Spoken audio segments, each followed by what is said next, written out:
In the early hours of May 14, 1997, 8-year-old Kirsten Hatfield was taken from her bed in Midwest City, Oklahoma, leaving only her younger sister Faith in the room.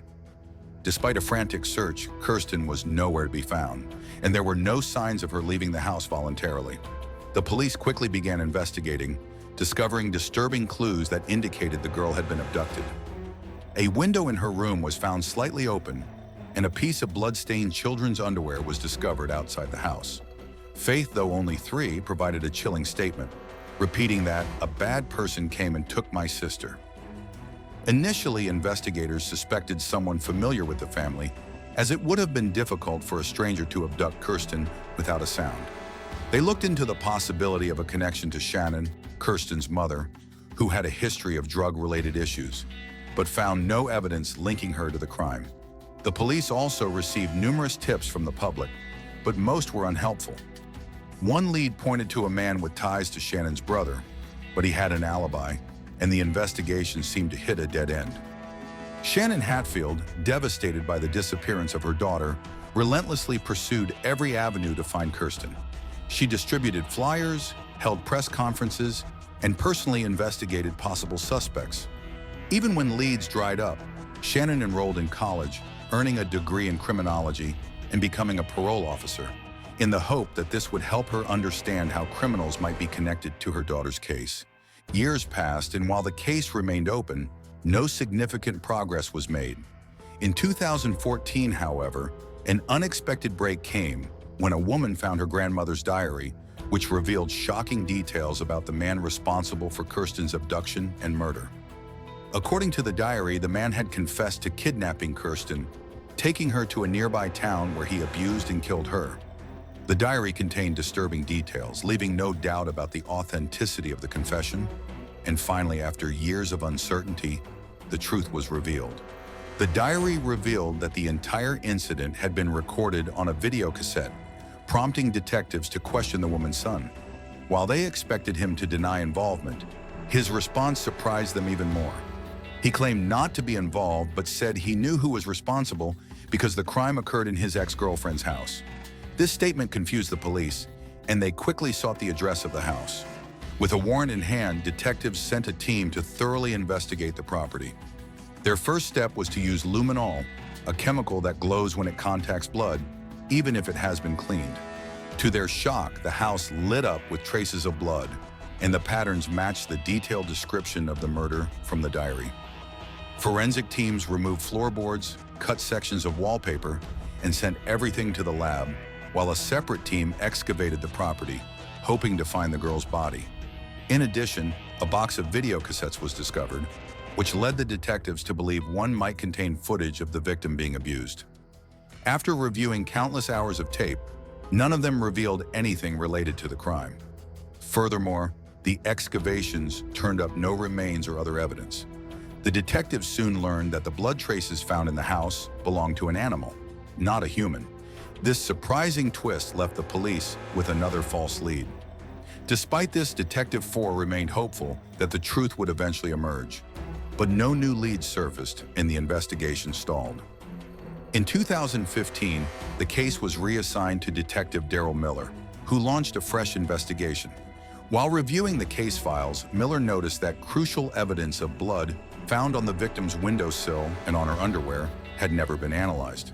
He sent these samples to the lab, and the results were a breakthrough. The blood belonged to an unknown male.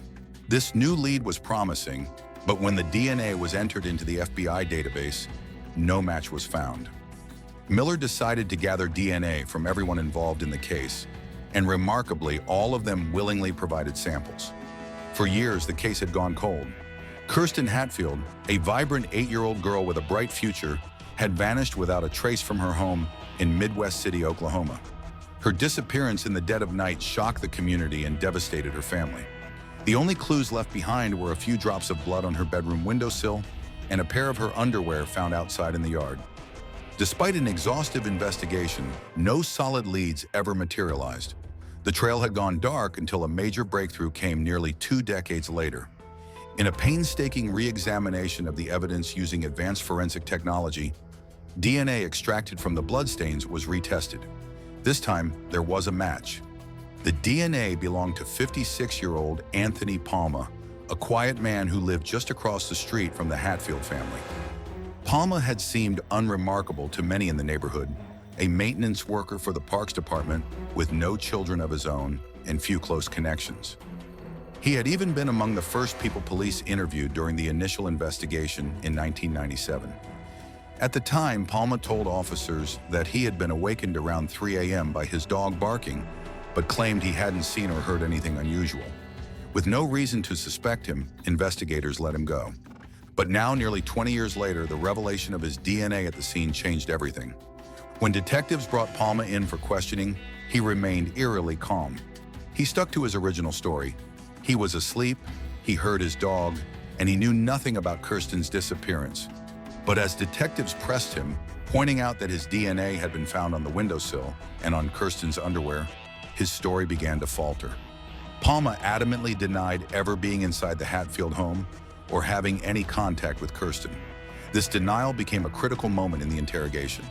If he had never been in the house, how could his DNA have ended up in such incriminating places? When confronted with the scientific evidence, he showed no emotion. Instead, he simply continued to deny, calm, collected, and defiant. Detectives decided to change their approach. One of them, Detective Kim Miller, took over the interview and brought with her a photo of Kirsten. She placed it on the table and asked Palma to look at it. Palma recoiled. He pushed the photo away and refused to look at the girl's face. That moment sent a chill through the investigators. His reaction, or rather, his inability to react with any compassion or concern, spoke volumes. With a warrant in hand, police searched Palma's home, hoping to uncover more evidence, perhaps even Kirsten's remains. But despite a thorough search, nothing was found.